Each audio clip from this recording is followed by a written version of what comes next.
안녕하세요. 저는 전업주부로 살고 있는 40대 여성입니다. 오늘 사연을 보내게 된 이유는 다름 아닌 저의 손윗동서 때문입니다. 저희 시아버님은 변호사셨고, 큰아주버님도 아버님의 뜻을 따라 변호사의 길을 걷고 계십니다. 저희 남편은 공기업 회사원이어서 아버님이나 큰아주버님에 비해서는 비교적 소박한 편이긴 합니다. 그러나 저는 한 번도 다른 사람과 저희 가족을 비교하면서 이간질하거나 깎아내린 적이 없습니다. 그런데 형님은 돈 잘 버는 남편과 공부 잘하는 아들을 가졌으면서도 언제나 저를 보면 못 잡아먹어서 안달이었고 자신이 가진 것을 과시하려고 했습니다. 최근에서야 알게 됐지만 형님은 많은 것을 숨기고 있었더군요. 동서, 현수는 이번에 대학 안 가고 바로 취직한다면서? 쪽팔리게 그걸 그대로 냅둔 거야? 고졸 은행원이 웬 말이야 정말. 저희랑 오랜 시간 대화 나누고 나서 결정한 일이에요. 저한테는 자랑스러운 아들이고요. 저희 가족 일은 저희가 알아서 할게요. 형님이 쪽팔려 하실 일은 아닌 것 같네요. 내가 왜 상관이 없어? 현수가 우리 아들 태진이 사촌인데 말야. 힘들고 각박한 사회에서 사촌끼리 밀어주고 끌어줘도 모자랄 판에. 저렇게 고졸로 살아가기로 결정한 게 영 탐탁치 않아서 그래. 걱정하시는 게 뭔지는 알겠는데요. 저희 아들 현수도 본인이 계획하는 큰 그림이 있어서 선택한 거니까요. 형님도 믿고 지켜봐 주세요. 좋은 말로 포장해봤자 다 소용없어. 대가리 나빠서 대학 못 간 거잖아. 안 그래? 형님, 말씀이 너무 지나치신 거 아니에요? 쏘리. 내가 순화해서 말해줄게. 현수가 동서 닮아서 머리가 나빠서 그런 거잖아. 그러는 형님 아들 태진이는요? 그렇게 머리가 좋고 잘나서 재수하기로 한 건가요? 당연하지. 이번에 수능이 제대로 대박이 터졌거든. 1년만 더 하면 서울대는 눈 감고도 가겠더라고. 그래서 재수시키는 거야. 무식해서 대학 못 가는 현수랑은 급이 다르지. 동갑내기 사촌끼리 어쩜 이렇게 인생길이 다른지. 내가 현수라면 억울해서 못 살 것 같은데. 현수가 저렇게 맨날 실실 웃고 다니는 거 보면 애가 성격은 참 좋아. 아니면 바보 같은 건가? 손윗동서인 저희 형님의 아들인 태진이와 저희 아들 현수는 동갑내기 사촌입니다. 중학교까지는 같은 학교를 다녀서 둘 사이에 걸친 친구들도 꽤 있었죠. 그 후에 저희가 이사를 가면서 고등학교부터는 갈라지게 되었는데 그때부터 현수는 사촌인 태진이와 거리를 두기 시작했습니다. 현수는 공부보다는 빨리 사회생활을 하기를 원했고 태진이는 집안에서 원하는 대로 서울대 코스를 밟고 있으니 둘 사이가 자연스레 멀어진 거라고만 생각했습니다. 그런데 현수 말을 들어보니 아무래도 태진이의 생활 태도에 문제가 있는 것 같았습니다. 현수야, 태진이 말야. 이번에 수능이 너무 대박나서 재수를 한다면서? 엄마는 그런 소리를 처음 들어봐서 신기하더구나. 대박이 났으면 그 점수에 맞춰서 대학을 가야지 재수를 왜 하는지 도통 이해가 안 가. 무슨 소리예요? 태진이가 수능이 대박 날 리가 없잖아요. 제 중학교 친구들은 다들 태진이 수능 망해서 재수하는 거라고 알고 있는걸요. 큰엄마가 또 이상한 말씀하신 게 분명하네요. 나한테는 분명히 1년만 더 하면 서울대 갈 수 있다고. 그래서 재수하는 거라고 했거든. 그 집안 사람들 정말 이상해요. 진실을 보려고 하지 않고 맨날 뜬구름만 잡는다니까요. 제가 듣기로는 태진이 걔 수능 날 졸았대요. 답안지 작성도 제대로 못했다는데 대박이 날 수가 없잖아요. 세상에, 그랬니? 제가 왜 고등학교 졸업하고 취직하기로 결정했는지 아세요? 자기 실력에 비해 과도한 이상을 품고 살다가는 태진이처럼 망가질까봐 겁나서 그래요. 저는 제 실력에 맞춰서 현실적으로 살려고 노력하고 있거든요. 태진이처럼 놀고 먹으면서 집안 기둥뿌리 뽑는 짓만은 안 하고 싶어요. 엄마는 우리 현수 선택을 언제나 믿지. 너는 항상 올바른 선택을 해왔잖니. 할머니 할아버지가 지금은 태진이만 부둥부둥 하면서 감싸고 계시죠. 그런데 두고 보세요. 몇 년 안 지나서 걔가 어떤 인간인지 만천하에 드러날 테니까요. 학생 때야 큰엄마가 전부 감싸줄 수 있었겠지만 이제 저희들도 성인인데 언제까지 큰엄마가 태진이 감싸고 보호할 수 있을지 궁금하네요. 그 후로 1년이 지났습니다. 수능날이 다가오자 어김없이 시어머니 시아버지의 태진이 사랑 돌림 노래가 시작되었습니다. 우리 태진이 말이다. 이번 시험은 작년보다 더 대박이 났단다. 어머, 잘 됐어요. 형님이 많이 애쓰셨는데 좋은 결과가 나와서 다행이네요. 네가 말 한번 잘 꺼냈구나. 사실 이게 다 우리 큰아가 덕분이지 뭐니. 변호사 남편 내조하면서 자식 농사까지 저렇게 성공하기가 어디 쉬운 일인 줄 알아? 머리가 멍청해서 둘 다 망친 어떤 며느리랑은 차원이 다르지. 네? 혹시 저 말씀하시는 건가요? 무식하고 멍청해서 눈치도 없더니 이럴 때는 눈치가 백단이구나. 그래, 네 얘기다. 네 얘기. 너 아니라 더 똑똑한 며느리 만났으면 우리 작은 아들도 지 형만큼이나 성공할 수 있었어. 내 손주 현수도 적어도 고졸은 아니었겠지. 아이고, 내가 속이 터져서 살 수가 없어. 그이도, 현수도 자기가 스스로 선택한 인생을 살고 있는 거예요. 저는 최대한 서포트하고 있고요. 저희 가족 각자 원하는 일 하면서 행복하게 잘 살고 있어요. 그런데 왜 갑자기 불행한 사람들로 만드세요? 너네만 행복하면 뭐해. 세상 사람들이 전부 너네 손가락질 한단다. 멍청한 며느리 들여서 손주까지 망쳐놨다고. 너 때문에 다 망친 거야. 이제 우리 집안 희망은 태진이 뿐이라고. 이번에 태진이가 서울대 가면 우리 부부 재산은 전부 태진이한테 물려줄 테니 그리 알거라. 어머님 재산이니 어머님 맘대로 하세요. 제가 언제 재산 물려달라고 한 적 있나요? 저는 그냥 저희 가족을 있는 그대로 봐주시기를 바라는 것 뿐이에요. 돈 욕심 없어서 참으로 좋겠다. 네가 그런 태도를 갖고 있으니 남편이고 아들이고 그 모양 그 꼴이지. 이제는 말하기도 싫다. 나는 태진이네만 보고 살 생각이다. 우리 태진이만 생각하면 눈물이 흘러. 태진이가 서울대 들어가는 건 집안의 경사인 건 맞죠. 그렇다면 그것만 축하하면 되는데 저희 시부모님과 형님은 꼭 저와 저희 가족을 깎아내리면서 자신들의 대단함을 과시하려고 했습니다. 저도 더 이상 참기가 힘들어서 이제는 연을 끊고 살고 싶다는 생각까지 들었습니다. 엄마 큰일 났어요. 우리 친구들 무리 중에 서울대 간 친구가 있는데 어젯밤에 태진이한테 두들겨 맞았대요. 태진이가 친구를 때렸다고? 싸움이라도 벌어졌던 거야? 싸움이 아니라 일방적으로 맞았대요. 그 친구가 서울대 합격했는데 태진이가 찾아와서 서울대 합격증을 내놓으라고 했대요. 괜히 찝찝해서 주기 싫다고 했더니 그런 일이 벌어졌다네요. 서울대 합격증을 가져갔다는 게 무슨 소리야? 태진이도 서울대 합격한 거 아니었어? 왜 친구한테 폭력까지 써가면서 합격증을 달라고 한 건데? 여태까지 벌어진 일들만 종합해보면 김태진계 서울대 못 간 게 분명해요. 어제 서울대 합격증 뺏어서 포토샵 잘하는 친구한테 찾아갔대요. 합격증에 자기 이름 넣어달라고요. 태진이 걔 제 사촌이지만 정말 무서운 애예요. 어디까지 망가질지 감도 안 잡힌다니까요. 이 일을 어떡하니? 빨리 다른 어른들한테 알려야 해요. 서울대 합격증 뺏긴 그 친구 부모님이 기자예요. 일이 엄청 커질 거라고요. 학폭이랑 학력 위조까지 엮어서 기사 낼 거라고 지금 단단히 벼르고 있어요. 제가 봐왔던 태진이는 조용조용하고 말수가 없는 아이였습니다. 그런데 그랬던 태진이가 밖에서 그런 나쁜 짓을 하고 다녔다는 것을 믿을 수 없었습니다. 형님, 저예요. 웬일이야. 그렇게 싫어하는 나한테 연락을 다 주고. 아, 혹시 소식 듣고 나한테서 콩고물 떨어질 거 없나 해서 연락한 건가? 그런 거면 꿈 깨. 동서한테 돌아갈 콩고물 없으니까. 콩고물은 또 무슨 얘기예요? 우리 아들이 이번에 서울대에 합격했잖아. 어머님께서 갖고 계신 집 우리 아들 명의로 돌려주신다네? 지금 그게 중요한 게 아니에요. 태진이한테 큰일이 벌어질 수도 있다고요. 서울대 합격이랑 아파트 명의 변경이 큰일이지. 그럼 작은 일이겠어? 동서 아들은 구린 유전자 물려받아서 대학도 못 가고. 불쌍해서 어째.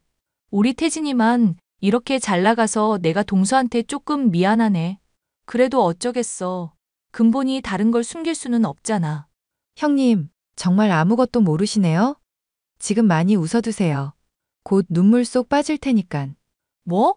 태진이가 친구 때려서 서울대 합격증 훔쳐갔다는 얘기를 어머님이 아시면 어떤 반응이실까요? 동서, 네가 그걸 어떻게 알고 있어? 형님도 알고 계셨네요. 이제 보니 형님이랑 태진이랑 한통속이군요. 형님이 태진이 보고 합격증 훔쳐오라고 시키셨어요? 제가 아는 태진이는 그 정도 일까지 벌일 수 있는 간 큰 애는 아니었거든요. 그게 그런 게 아니라 동서 내가 다 알아서 처리할 거니까 제발 어머님한테만 말하지 말아줘. 무슨 소리예요? 형님한테 연락하기 전에 어머님한테 먼저 톡 보내놨거든요. 방금 읽으셨네요. 그걸 어머님한테 왜 말해? 지금 어머님이 문제가 아니에요. 태진이가 건드린 그 학생 부모가 언론사 기자라고요. 지금 기사 뜬다는 얘기까지 돌고 있는데 어떻게 막으시려고요? 어머님, 아버님 도움 없이 형님이 전부 뒷수습하실 수 있으세요? 기사? 아니, 친구 물건 좀 가져간 걸로 기사가 뜨는 나라가 이 세상에 어디 있어? 말씀은 똑바로 하셔야죠. 학력 위조를 목적으로 친구를 일방적으로 두들겨 패서 서울대 합격증을 가져간 게 보통 일이에요? 태진이 전과자 되기 전에 어떻게 수습하실지나 생각하세요. 알고 보니 이 모든 일을 주도한 것이 바로 형님이라는 사실이 밝혀지면서 집안은 완전히 뒤집어졌습니다.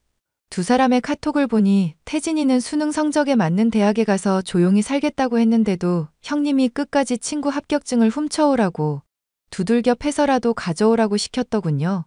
지금 저희 집안에서는 아주버님과 형님의 이혼 이야기까지 나오고 있는 상황입니다. 아가, 그동안 내가 했던 말 전부 다 사과하마. 큰며느리 그것이 그렇게 나쁜 사람이라고는 꿈에도 생각을 못했어. 사람이 제 분수에 맞춰서 살 줄 아는 것도 중요한 법인데. 태진이 일은 어떻게 잘 수습하셨어요? 너희 시아버지까지 찾아가서 무릎 꿇고 손이 발이 되도록 빌었단다. 태진이도 잘못했다고 울면서 사과했고 병원비 물어주고 다시는 그 동네에 얼씬도 하지 않는 조건으로 조용히 넘어가기로 했단다. 너가 미리 얘기해주지 않았다면 정말 큰일 날 뻔했어.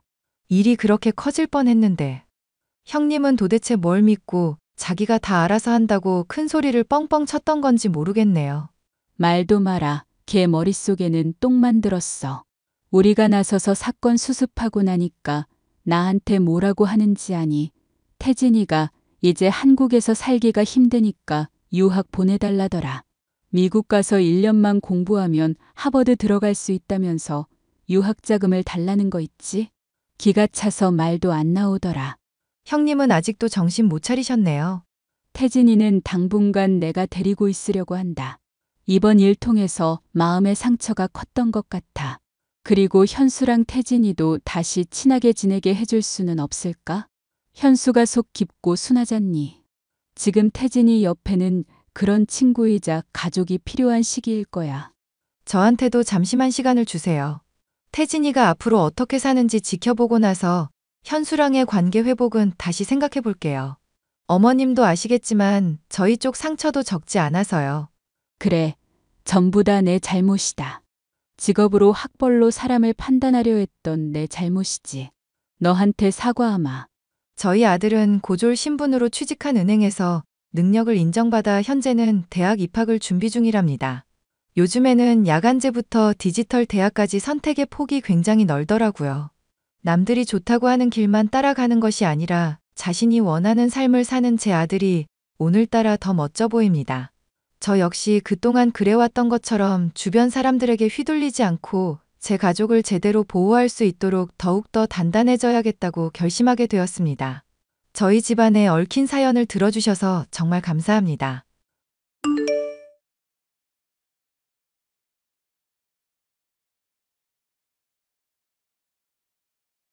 안녕하세요.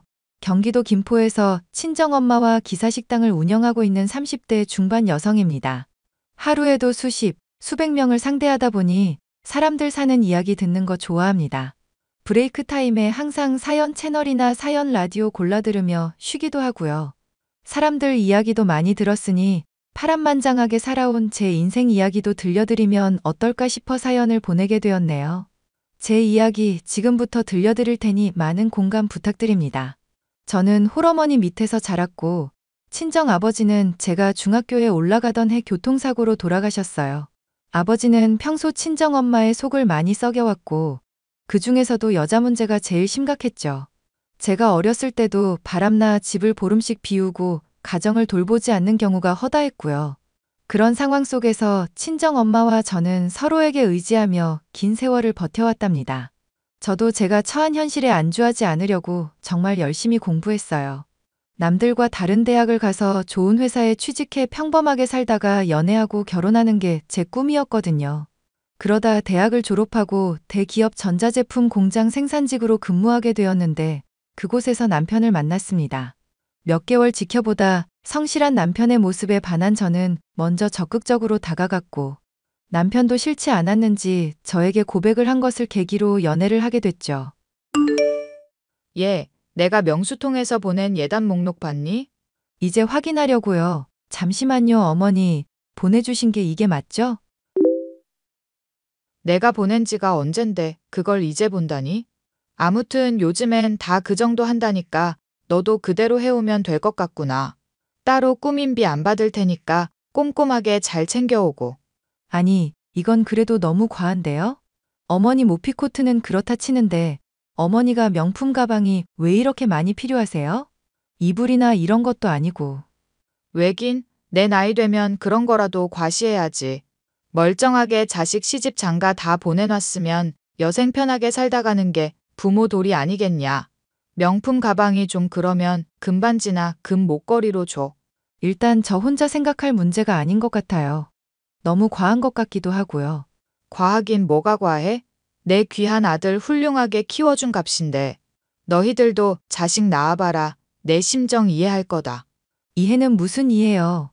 어머니, 이거 다시 검토해 주세요. 생전 접해보지도 않으신 명품도 과하고 정작 필요한 건 목록에서 아예 다 빼버리시고. 정말 너무하세요. 야, 너 사람 참 웃기게 만든다. 내가 과한 거 바랬니? 내 친구들도 그렇고 복덕방 김씨도 이 정도는 받았단다. 현실적으로 가능하다 생각하세요? 현금 해단도 별도로 해야 하고 죄다 어머니 치장할 것들이잖아요. 아무튼 해오라는 대로 해와. 무슨 말이 이렇게 많니? 암튼 그런 줄 알고 있으마. 자기야, 어머니가 주신 예단 목록 봤어? 나한테 연락 오셔서는 이거 그대로 해오라시는데? 정말 너무하신 거 아니야? 내가 자세히 안 봐서 모르겠네. 잠시만. 볼 것도 없어. 죄다 명품의 금덩이에. 아니 자신 치장하는 게 무슨 예단이야? 그러려면 따로 꾸민비를 달라는 게 맞는 거지. 현금 예단을 1억씩이나 달라는 사람이 어딨어? 그리고 당신 나랑 최대한 간단하게 하자며. 근데 어머님은 전혀 그런 눈치가 아니시던데? 아, 엄마가 뭔가 착각했나 봐. 내가 다시 말해볼게. 이건 내가 생각해도 과해. 당신이 잘 말씀드려봐. 복덕방 이씨인지 김씨인지 들먹거리면서 굳이 자기도 저렇게 받아야겠다는데 난 저거 납득이 안 가거든. 자기가 많이 속상했겠다. 일단 나 일 중이니까 내가 끝나고 연락할게. 결혼 준비를 하면서 저와 남편은 참 많이도 싸웠습니다. 중간에서 이리 치이고 저리 치였을 남편 생각하면 안타깝지만 시어머니가 상식 밖의 행동을 하셨어서 제가 조금이라도 수구리는 눈치를 보이면 득달같이 달려들어 뭐라도 더 뜯어내려고 하셨죠. 특히 예단 문제에 아주 민감하셨습니다. 혼수도 그렇고요. 어찌나 최고급 명품을 찬양하던지 정말 진절머리가 날 정도였어요. 결혼하면서 제일 중요한 건 저와 남편인데 왜들 주변에서 이래라 저래라 말들이 많은지 이해가 가질 않았습니다. 그런 부류의 사람들의 시어머니도 포함되어 있었죠. 너무나도 당당하게 과도한 예단을 요구했고 그로 인해 파혼을 선언할 정도로 조금 심하게 다투기도 했답니다. 웃긴 건 남편도 제 편을 들어주는 척하면서 결국 시어머니를 옹호했다는 거였죠. 예단은 아직이니? 미리미리 준비해야 하는 거 몰라? 어머니, 아무리 생각해도 과하다니까요. 제가 저번에 말씀드린 대로 조금 수정해서 다시 보내주세요. 이대로는 너무 과해서 안 돼요. 아니 얘가 진짜 너 정말 이럴 거야? 우리 아들이랑 결혼하기 싫어? 당신, 어머니한테 말씀 안 드렸어? 그게 나도 잘 모르겠어. 굳이 예단을 다 따져가면서 해야 해? 그럼 따질 건 따져야지. 아니, 어머니 죄송하지만 생각해보세요. 제가 재벌집도 아니고 대충 상황 아시면서 어떻게 그렇게 많이 해오냐고요. 밍크 코트? 다이아 반지? 어머니가 그런 걸 하기나 하세요? 어머, 너 지금 나 무시하냐? 내가 아무리 동네 아줌마처럼 편하게 하고 다닌다지만 너까지 그렇게 생각하면 안 되지. 우리 아들이랑 결혼하면서 이 정도는 각오한 거 아니야? 아, 그런 의미시라면 제가 단단히 착각했네요. 지금 자식 팔아 장사하시는 것도 아니고 예단으로서 가치를 매기기엔 지나치게 어머니 위주예요. 참나, 그렇게 안 입고 오면 그냥 이 결혼하지 마라. 자기야, 그냥 엄마가 해달라는 대로 해주면 안 돼? 못 해올 형편도 아니고. 그냥 큰 소리 내지 말고 해와주라. 와, 어이가 없네. 해도 해도 정도 것이지. 이건 너무하잖아. 너 중간 역할 잘하지도 못할 거면 끼지나 말던가. 저는 아무래도 이 결혼 못하겠네요. 예단 빵빵하게 잘해주는 부자 며느리 들이세요. 엄마, 나 미치겠어 진짜. 왜? 무슨 일 있어? 아니, 어머니가 예단 목록 보내주신 거. 누가 보면 재벌집이 결혼하는 줄 알겠다니까? 받을 거 다 받아놓고 현금 예단도 다 따로 해오라 그러고. 1억이 네 집게 이름도 아니고 도대체 왜 그러시나 몰라. 하나밖에 없는 아들 장가 보내려니 이것저것 드는 생각이 많으시겠지. 표현의 방식이 조금 다르다 생각하면 안 될까? 달라도 너무 달라. 어쩜 돈을 그렇게 밝히시는지. 이거 자식 팔아 장사 미천 챙기는 거 아니냐고. 짜증나 진짜. 진정하고 마음 좀 가라앉혀. 원래 결혼이라는 게 다 그런 거란다. 그냥 원하는 대로 해드려. 그래야 나중에 너 할 말 생긴다? 결국 시어머니는 현금 예단만 7천만 원 받기로 했습니다. 결혼하면서 저희한테 보태주신 것도 없는 마당에 현금 예단을 7천만 원씩이나 드리는 게 참 아이러니했지만 뭐 어쩌겠습니까? 당시엔 남편을 사랑했고 모든 게 결혼을 하기 위한 과정이겠거니 생각했으니까요. 아무튼 우여곡절 끝에 결혼식을 올렸지만 결혼 후에 더 큰 문제를 알아버렸습니다. 결혼하고 보니 남편은 아주 대단한 마마보이였고 굳이 말해야 하나 싶은 문제까지 모두 시어머니와 공유했거든요. 남편은 좋게 말하면 세상 모르게 순수한 거고 속된 말로 자기 앞뒤 분간 못하는 머저리 같은 놈이었죠. 그 중에서 제일 문제였던 건 생각 없이 내뱉은 농담에 듣는 사람이 기분 나빠할 수 있는 문제임에도 불구하고 그런 걸 인지하지 못했어요. 한두 살 먹은 어린애도 아니고 고쳐지겠거니 했지만 그때뿐이었고 나아질 기미가 보이지 않았답니다. 결국 제가 정색하면서 남편을 불러 앉혀놓고 마마보이 같이 행동해서 스트레스 받게 하면 바로 이혼이라고 으름장을 놓으니 그땐 또 가만히 있더라고요. 덕분에 한동안은 조용하게 지낼 수 있었죠. 결혼하면서 홀어머니 밑에서 자랐다고 무시받을까봐 친정엄마는 의리의리할 정도로 혼수와 예단을 챙겨주셨습니다. 신혼집도 마련할 때 2억 주셨고 남편 결혼 선물로 새 차도 사주셨죠. 와, 장모님 이게 정말 제 차예요? 마음에 드나? 내가 직접 전해주면 좋은데 면허도 없고 차를 못 끌어. 내가 선물 느낌 나게 리본도 달아달라 했는데 예쁘게 잘 전달됐구먼. 장모님 차 고르시느라 애쓰셨네요. 그래도 이왕 사주시는 거 외제차로 사주시지. 야, 그냥 얌전히 타고 다녀. 이 상황에 뭔 외제차야? 새 차 사준 것도 감지덕지 해야지. 내버려둬라. 얼마나 기분 좋으면 저러겠어?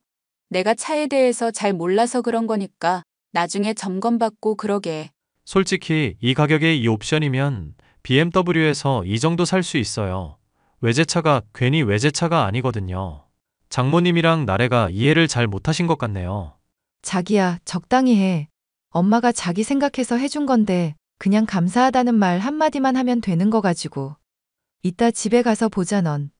아휴, 내 승질머리도 알아줘야 해. 최서방이 얼마나 좋으면 그러겠니. 하도 얄미운 짓 골라 하는 남편 놈의 주둥이를 얄미운 짓 할 때마다 한 대씩 때렸더니 삐쳐가지고는 아무 말도 안 하더라고요. 자기가 필요할 때만 저한테 말 걸고 아부하는 시기였습니다. 그렇게 조금의 시간이 흘러 친정엄마가 모처럼 시간이 남는다며 우리 부부가 먹을 반찬을 잔뜩 해다 주셨어요. 갑자기 시어머니도 신혼집에 놀러 왔길래 다 같이 저녁을 차려서 같이 먹었는데 음식을 하나하나 평가하시더라고요. 듣는 제가 다 기분이 나빴지만 사람마다 기준이 다를 수 있겠다 생각하고 그러려니 하고 넘겼습니다. 친정엄마도 뭐라 안 하는데 제가 나서버리면 난처한 입장이 될 수도 있기 때문이었죠. 하지만 그뿐이 아니었습니다. 며칠 뒤 시어머니가 연락이 오셔서는 남편 밥도 제대로 안 해 먹인다며 온갖 구박을 하셨거든요. 얘, 이 반찬들 다 뭐니? 엄마가 저희 먹으라고 해다 주셨어요. 저번에 쉬는 날에 갖다 주신 거예요. 왜요? 내가 먹어보니 죄다 조미료 맛만 나는구나. 사람이 먹는 음식을 이렇게 하시다니. 아니, 그럼 식당에도 이따위 반찬으로 장사를 하시는 거야? 어머니, 말씀이 심하시네요. 이따위 반찬이란요. 사람마다 입맛이 다를 수 있는 건데 어머님 입맛에 안 맞는다고 어떻게 그렇게 말씀하실 수 있으세요? 내가 틀린 말 한 것도 아닌데 뭘 그러니? 너야 너네 엄마가 해준 음식 먹는다지만 귀한 우리 아들은 이딴 거 못 먹인다. 그러게 여보, 장모님 음식 솜씨형 아닌데? 이래서 장인어른이 바람났나? 뭐? 지금 말 다 했어? 너 제정신이야? 울 엄마한테 요리 좀 배우셔야겠네. 바람난 남편도 돌아오게 만드는 손맛이거든. 야, 정도껏 해라. 지금 너 충분히 선 넘었어. 알아? 하늘 같은 남편한테 야라니. 너 그러다 우리 아들 한 대 치겠다? 지금까지 너 이러고 살았어? 미치겠네 진짜. 어머니, 말은 바로 하세요. 아무리 맛이 없고 자기 스타일이 아니어도 그냥 그러려니 하고 지나갈 수 있는 문제인데 꼭 이렇게 걸고 넘어가서 이사달이 나게 만드세요? 왜 그렇게 저희 친정 못 잡아먹어서 안달인데요? 우리 아들이 틀린 말 했어? 너희 친아빠가 바람나서 집 나간 이유를 알겠네. 예로부터 여자가 집안 살림만 잘해도 남자가 집에 들어온다고 했어. 네가 그 모양이니까 안사도는 안 봐도 알겠다. 신경질만 내지 말고 우리 엄마한테 음식 비법 전수받아. 혹시 알아? 장모님 식당도 더 잘 될지. 그 입 안 닥쳐? 왜 자꾸 우리 엄마를 걸고 넘어지는 거야? 해도 너무하네.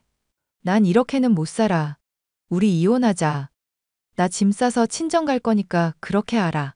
그리고 우리 신혼집 당장 부동산에 내놓을 거야. 네 돈 들어간 거 없으니까 아쉬운 거 없겠지? 니네 엄마 평생 끼고 살면서 맛있는 거 많이 얻어먹어라. 저는 남편에게 쏴붙이고는 그 길로 친정으로 와버렸어요. 그러고는 친정엄마에게 그동안 있었던 모든 사실을 말씀드렸고 남편과 이혼하겠다고 했습니다. 그런데 생각보다 친정엄마는 의연하셨어요. 노발대발하실 줄 알았는데 그런 집안이랑 더 이상 엮이지 않아도 된다며 너무 좋아하셨거든요. 이왕 이렇게 된 거 서로 같이 살 마음 없으니 쿨하게 갈라서라고 하셨죠. 요즘엔 이혼이 흠도 아니라며 되려 제가 기라도 죽을까봐 손을 꼭 잡아주시며 용기를 북돋아 주셨습니다. 날이 밝자마자 변호사를 선임해 이혼 소송을 진행했어요. 손쉽게 이혼해주지 않을 거라는 건 진작에 알았으니까요. 이혼 소송에 들어가니 생각보다 시간이 오래 걸렸습니다. 재산 분할할 것도 없었는데 남편이 저에게 위자료를 달라고 소송을 걸었거든요. 하지만 소송은 저한테 유리하게 흘러갔습니다.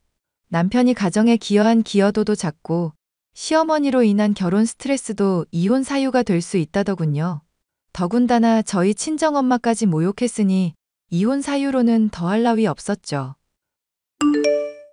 당신 정말 이럴 거야? 이대로 나랑 끝내겠다고? 응, 내가 한 말 뭘로 들었어? 난 너랑 같이 살 생각 없어. 인생 100세 시대인데 앞으로 70년 넘게 너랑 살라고? 난 못하지.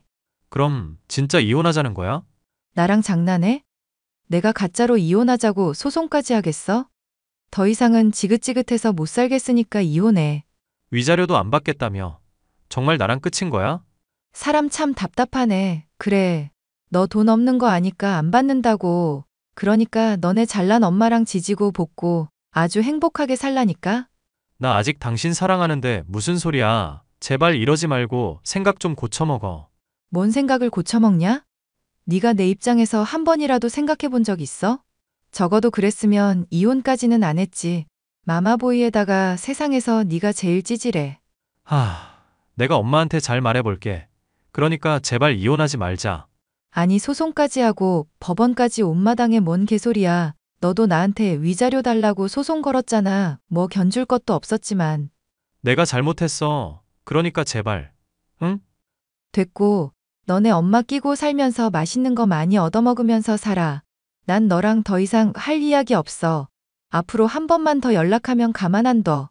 너네 엄마 비위 맞춰주는 좋은 여자 만나길 바랄게. 그렇게 이혼 판결이 났고 모든 관계가 정리되었습니다.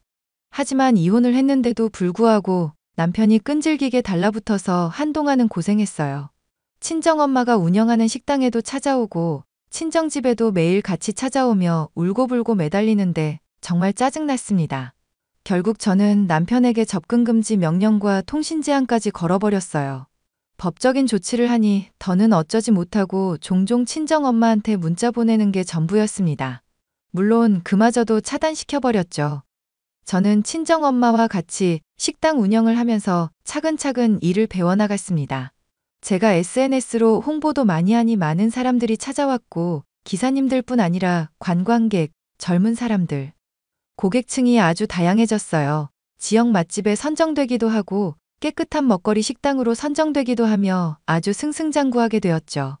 앞으로 더 승승장구할 예정이고요. 저도 열심히 일 배워서 식당 물려받기로 했습니다. 그리고 이혼을 경험한 뒤로는 남자라면 아주 치가 떨려요. 아직 젊다면 젊은 나이지만 남자 생각도 딱히 없고 이번 기회에 하고 싶던 일 마음껏 하며 살아보려고요. 저와 비슷한 상황에 처하신 분도 좌절하거나 슬퍼하지 마시고 새로운 기회라고 생각해 보세요. 내 인생의 주인공은 언제나 자신뿐이니 오롯이 저만을 위한 인생을 살아가 보려고 노력하신다면 정말 상상 그 이상으로 멋진 나날이 계속 될 겁니다. 제 사연은 여기까지고요. 많은 공감이 되셨다면 좋아요 부탁드리겠습니다.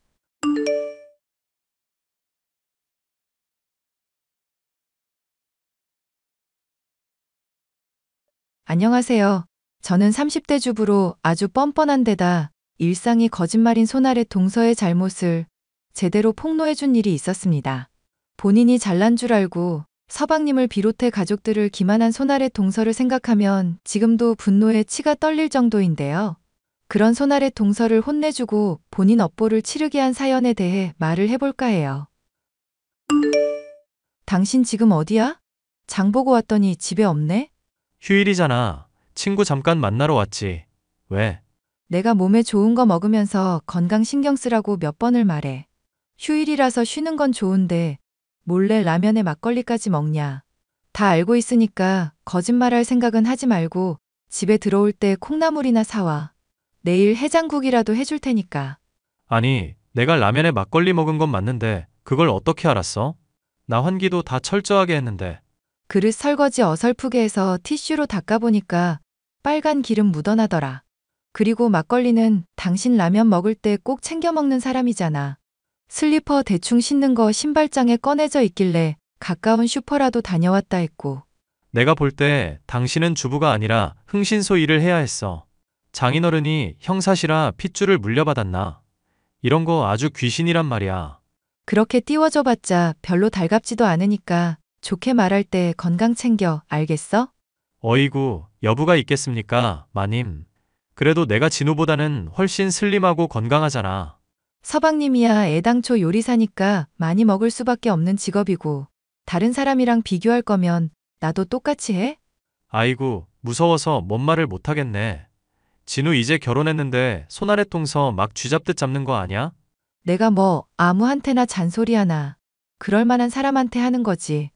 괜히 나 나쁜 사람 만들지 말자. 아빠를 따라서 경찰 쪽 일을 하고 싶었던 저는 회사원인 남편과 결혼을 하고 나서는 좋은 주부가 되기로 진로를 틀었습니다. 주변 사람들로부터 촉 좋다는 얘기를 듣던 저였지만 주부가 되고부터는 남편의 사소한 거짓말을 파악하는 정도가 전부였는데요. 남편의 동생인 서방님이 결혼하고부터 손아래 동서가 생기고 나서는 좋은 촉이 자연히 늘어나게 되었습니다. 형님, 제가 오늘 집에 돌아가 봐야 하는데 고속버스 예약 시간이 조금 촉박하네요. 죄송하지만 점심같이 식사하기로 한 건 힘들 것 같아서 먼저 돌아가 봐야 할 것 같아요. 그이가 대신해서 자리 비우는 거로 좀 사정 봐주시면 안 될까요? 동서가 일정 안 되면야 당연히 가야 하는 건데 버스 시간이 어떻게 되는데? 아마 한 1시 30분이나 40분쯤이었던 걸로 기억하는데요. 왜요? 시간을 왜 애매하게 말해? 가서 표 끄는 거 아냐? 아, 인터넷으로 예매를 해서 표 끄는 시간 확인을 하기가 애매해서요. 왜 시간 궁금해 하시는지 말씀을 해주시면 좋을 것 같은데. 어머님이 고춧가루 좋은 데서 건져왔다고 전해주라고 했던 거 생각나서. 동서 안 급하면 그거 전해주기라도 하려고 그랬지. 괜찮아요. 이번만 들릴 것도 아니고 어머님 뵈려고 자주 올 건데요. 정 그러시면 그이한테 또 부탁해도 될 일이고요. 동서 말이 맞긴 하는데 하나 궁금한 것 좀 물어볼게. 예매한 시간이 1시 30분쯤이라고 그러던데 거기 오늘 같은 날에는 보통 3시 이후에야 버스가 운행됐던 것 같거든? 그럼 충분히 같이 식사하고 갈 시간 되지 않을까? 3시나 1시 30분이나 뭐 큰 차이가 있나요? 1시간 30분이면 식사를 3번은 먹을 시간이니까 하는 말이지. 가족 모일 때마다 바쁘다 자꾸 그러는데 이번에는 그냥 자리 지키는 거 어떨까? 솔직히 동서가 이런저런 핑계대고 일찍 빠지려는 거 눈에 훤히 보이는데 이젠 한 소리 해야겠다 싶어서. 아니, 형님. 제가 지금 그럼 거짓말이라도 한다는 거예요? 저 버스 예약해둔 거 맞고 일찍 타고 가는 것도 맞아요. 운행 시간 같은 것도 버스 회사 방침 따라 달라질 수 있는 거지. 그게 전철처럼 정해진 것도 아니고. 그럼 동서 버스 타고 가는 곳 전화해서 한번 물어볼까? 시간 언제인지 확인하고 여유되면 식사하고 갈래? 이미 그이한테 말 전해놔서 어머님, 아버님도 다 아실 텐데 저 거짓말쟁이 만드시게요? 사람이 착각했을 수도 있고 제가 원래 또 이런 건 흐지부지한 편인 거 아시잖아요. 동서가 대학 연극영화과 나왔다고 그랬나? 거기 분위기가 선후배 간 서열 철저히 따지는 거로 아는데 가족들한테도 학교 다닐 때만큼의 절반 정도만 하자. 나도 빡빡한 사람 아니고 어머님도 몸이 안 좋아서 짜증이 좀 있다 뿐이지 잘 챙겨주시고 좋은 분이야. 같이 자리하기 불편하다고 자꾸 빼고 그러면 나중에는 더 힘들어진다? 그럼 그렇게 말씀을 하시면 되지. 제가 연극 영화과 나온 건 왜 거론하세요? 설마 제가 가족들한테 연기라도 하고 거짓말한다. 이 말씀 하고 싶으신 거 아니죠? 왜 아니겠어. 딱 그 얘기야. 그러니까 앞으로 신경 좀 써달라고. 가족들끼리 모일 때라든가 김장을 하는 등 힘든 일이 있을 때마다 사소한 거짓말을 하며 빠져대는 손아래 동서의 모습을 가족들은 이해해줬지만 저는 참고 넘기기가 어려웠습니다. 빤히 보이는 거짓말을 지적해도 매번 같은 잘못을 저지르는 손아래 동서의 모습에 한숨이 나올 때가 많았는데요. 이런 손아래 동서의 거짓말로 힘든 것은 저만이 아니었던 모양인지 서방님이 어느 날인가 고민을 상담해왔습니다. 형수, 제가 형한테는 이런 말 해봤는데도 소용이 없어서 얘기를 드리는 건데요. 아무래도 집사람이 저 몰래 바람을 피우는 것 같아요. 동서가 바람을 피우는 것 같다고요? 서방님이 그렇게 생각하시는 이유를 여쭤봐도 될까요? 확실한 건 없어서 아직은 잘 모르겠어요. 뭔가 이상하다 싶었던 거 사소한 거라도 말씀해 주세요. 그런 게 또 단서가 되는 경우가 있으니까요. 가령 핸드폰 같은 거 제가 궁금해서 뭐 하나 보려고 하면 신경질 내더라고요. 사귈 때는 재미있는 거 있으면 먼저 보여주던 사람인데 그러는 게 이상해서요. 또 저랑 같이 본 영화 아닌데 착각하는 때도 있었고요. 그래요? 확실히 그것만으로 단정 짓기는 모호하기는 한데요. 솔직히 가족들끼리 모일 때도 저 남겨두고 맨날 먼저 빠져나가는 것도 이상하지 않습니까? 말로야 엄마 잔소리가 힘들어서 그렇다는데 엄마 없을 때도 내빼는 것도 한두 번이 아니고요. 동서가 좀 자주 빠지긴 했죠. 형수, 제가 지금 의처증인 건 아니겠죠? 저 요즘 일도 안 잡혀서 요리하다가 실수하고 손가락까지 칼에 베이고 아주 난리가 납니다. 밤새도록 일하고 늦을 때면 집에서 다른 놈이랑 놀아놨었으려나 싶고 오만 생각이 다 들어요. 별일 아닐 수도 있으니까 우선 진정부터 하시고요. 만약 진짜라는 거 밝혀지면 어떡할지부터 생각을 하시는 게 좋을 것 같아요. 아직은 애도 없으니까 이혼을 하든지 해야 하지 않겠습니까? 그래서 말인데 형수가 좀 도와주시면 안 될까요? 촉도 좋으시니까 이런 일도 잘하실 것 같아서. 평범한 주부로서 내키지 않는 기분이었지만 손아래 동서가 평소 마음에 들지 않았었던 것과 서방님의 간곡한 호소에 마지못해 수락하게 됐습니다. 그리고 얼마 지나지 않아서 저는 손아래 동서가 불륜을 저지르고 있다는 증거를 두 눈으로 똑똑히 볼 수 있었습니다. 친근해 보이는 다른 남자와 팔짱을 끼고 모텔에 들어가는 모습이었고 전 서방님에게 힘든 진실을 전달드려야만 했죠. 서방님, 말씀하셨던 것처럼 동서가 바람 피운 건 확실하네요. 일 나가신 동안 몰래 따라가 봤더니 모텔에 갔더라고요. 감사합니다, 형수. 덕분에 미련 없이 이혼할 수 있을 것 같네요. 많이 힘드실 것 같은데 정말 괜찮으세요? 괜찮다고 하면 거짓말이겠지만 그래도 속은 후련해졌어요. 일단 왜 그랬는지 얘기부터 들어보고 그 다음에 이혼 도장 찍으려고요. 가족들한테는 알리지 않아도 괜찮겠어요? 서방님이 알아서 잘하시겠지만 아무래도 걱정이 돼서요. 죄송한 부탁입니다만 형 비롯해서 가족들한테는 당분간만 비밀로 해주시면 안 될까요? 일단 얘기를 들어봐야 확실한 판단이 설 것 같아서요. 이런 일은 원래 끌면 끌수록 더 힘들어지기만 할 뿐이에요. 가족들에게 얘기하고 이혼을 하든지 하시는 게 좋을 것 같은데요. 서방님은 결국 저의 의사를 따라 가족들에게 손아래 동서의 불륜 사실을 털어놓았습니다. 양가 집안은 난리가 났고 당연히 손아래 동서는 이혼을 당할 거로 생각했죠. 하지만 손아래 동서가 가족들에게 눈물로 호소하고 반성을 하는 모습을 보인 덕분인지 서방님을 비롯해 그 누구도 이혼에 찬성하는 사람은 없었습니다. 저는 손아래 동서의 호소가 연기라는 게 훤히 보였기 때문에 언제고 이런 일이 재발할 거로 생각했고 두 사람이 이혼을 해야만 한다. 계속 주장했습니다. 여보, 이런 이야기 하기가 좀 미안하기는 한데 진우가 많이 힘들어해서. 설마 동서랑 이혼하라는 거 그만 말하라는 거 아니지? 왜 아니겠어. 가족들 모일 때마다 자꾸 그 얘기 꺼내니까 분위기도 안 좋아지잖아. 그게 얼마나 여우 같은 년인지 다들 몰라서 그래. 다신 바람 안 피우겠다면서 눈물까지 흘리는 거 다 거짓말 같더만.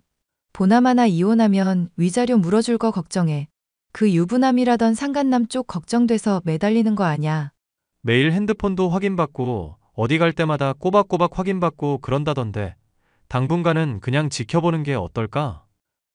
핸드폰 확인받는 거야 기록 같은 거 지우면 그만이지. 어디 갈 때마다 확인받는다고 쳐도 눈앞에서 감시하는 거 아닌 이상 모를 일이고. 말을 하다 보니까 더 불안해지는데 그냥 내가 붙어 다닐까? 진우도 알고 있는데 그냥 마음 정리할 시간이 필요한 것뿐이야. 그리고 안 그럴 거라고 하는데 한 번은 기회를 줘야 하지 않겠어? 다들 순진에 빠져서 약한 소리나 하고 말이야. 그거 내가 밀착 마크 할 테니까 맡기기나 해. 남편이나 가족들이나 천성이 착한 사람들이라 무르게 대처한다고밖에 생각이 들지 않았는데요. 애당초 손아래 동서가 10분 단위로 자기의 일정을 사진으로 보고하는 걸 자처했다는 것에서 더욱 그런 생각이 들 수밖에 없었습니다. 방심을 시켰다가 언제고 또 상간남을 만나러 갈 거란 생각을 하고 있었죠. 당장해야 잠잠하지만 언제고 사고를 칠 거라고 예의주시한 지 1년여쯤 지났을 때 몸이 좋지 않아 요양병원에 계시던 시어머니가 임종을 앞둔 문제가 생기게 되었습니다. 동서, 어머님, 지금 아주 편찮으시다는 소식 전해 들었지? 서방님은 지방에 재료 보러 갔다가 지금 올라오고 계신다던데 같이 올래? 아니면 따로 올래? 어머님 아프신데 제가 지체할 수 있나요? 저도 당장 병원 가볼 생각이에요. 너무 늦지 않게 왔으면 좋겠어. 동서 이런 일 있을 때마다 항상 늦어서 내가 걱정돼서. 저 많이 달라진 거 아시잖아요, 형님. 어머님 마지막이 될지도 모를 순간까지 제가 늑장 부리진 않을 거니 걱정하지 마세요. 이따가 도착하기 전에 미리 전화해줘. 나는 곧 도착인데 상태 보다가 동서한테 무슨 일 있으면 얘기할게. 손아래 동서 역시도 임종을 앞두신 시어머니를 두고 헛짓거리를 하지 못하겠지 생각하던 중 어머님은 가족이 다 모이기도 전에 임종을 맞고 말았습니다. 이를 가족들이 모인 단톡방에 전했는데도 손아래 동서는 여전히 어머님이 있는 병실로 오지도 않고 아무런 반응이 없더군요. 연락해도 받지 않는 모습에 대체 이게 뭘까 의심이 되어 저는 남편에게 말을 해 양해를 구하고 차를 몰아 상간남과 손아래 동서가 관계를 맺었던 모텔로 이동했습니다.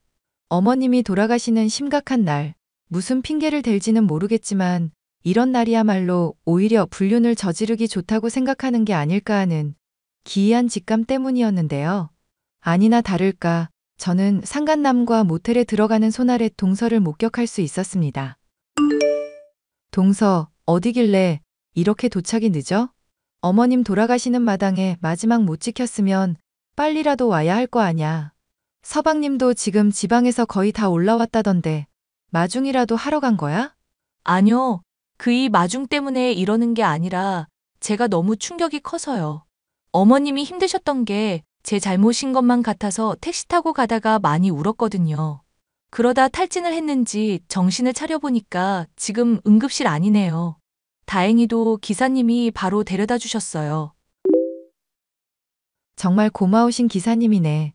전화번호 알려줘. 따로 사례라도 해야겠다. 아니요. 정말 선의로 한 거라면서 안 알려주시더라고요. 그보다 제가 지금 당장이라도 거동해야 하는데 몸이 이래서 어떡하죠? 의사 말로는 적어도 1시간은 넘게 정양해야 한다고 해서 시간 좀 걸릴 것 같아요. 동서, 어머님 돌아가신 게 많이 힘든가 봐? 울다가 탈진해서 응급실까지 갈 정도면 제가 내색은 안 했어도 어머님 얼마나 따랐는지 잘 아시잖아요. 가시는 길 같이 못 있어드려서 너무 죄스러워요. 그렇게 몸 안 좋아지신 것도 다 저 때문인가 싶기도 하고요. 허이구? 말하는 것만 보면 아주 양심가 나셨네. 야, 이년아. 어머님 때문에 울다 탈진한 년이 응급실 실려간 척은 왜 하니? 상간남이랑 놀아나고 있으면서 왜 지극정성인 척하냐고. 형님? 지금 갑자기 무슨 말씀을 하시는 거예요? 제가 상간남이랑 놀아나다뇨. 저 지금 응급실인데요? 좋아. 그럼 응급실인 거 믿어줄 테니까 영상통화 한번 해보자. 나는 그거 동서가 알리바이용으로 찍어뒀다는데 전 재산도 걸 수 있거든. 저도 많이 힘든데 형님까지 정말 왜 이러세요? 왜 사람 힘들다는 거 안 믿어주시냐고요. 저 정말 응급실 맞거든요. 헛소리하지 말고 모텔 밖으로 나오기나 해. 너랑 상간남이랑 손잡고 모텔 들어가던 거 다 찍어놨으니까. 와, 설마 어머님 돌아가신 마당에 저 따라오신 거예요? 대체 무슨 생각으로 그러신 건지 이해가 안 가네요. 어머님이 너 때문에 돌아가신 거나 다름없는데 네 거짓말에 또 가족들 속아 넘어가게 내버려 두는 게 더 큰 잘못 아닐까? 형님, 잘 생각하셔야 해요. 그 일 안 그래도 힘들 텐데 제 일까지 또 겹친다고 생각해 보시라고요. 나는 너 같은 거 이제 동서로 두고 싶지도 않아. 이제 그 잘난 연기력으로도 가족들 못 속일 테니까 각오나 하고 있어. 형님, 제가 잘못했다고요. 설마 아니 어머님이 돌아가신 날에 불륜을 저지를까 싶었던 점을 노렸다가 제게 발각이 됐던 동서. 서방님으로부터 이혼을 당하는 것은 물론 상간남의 아이를 임신했다가 버림받는 바람에 돈도 날리고 인생도 아예 망가져 버리게 되었는데요. 일상이 거짓말이던 손아래 동서를 떼어낼 수 있게 되어 통쾌한 기분이지만 그 과정에서 어머님이 돌아가시고 가족들이 받은 상처가 제법 크네요. 이 일을 교훈 삼아 다시는 손아래 동서와 같은 인성 파탄난 여자 때문에 가정의 평화가 깨지지 않기를 바라는 마음이에요. 사연 끝까지 들어주셔서 감사합니다.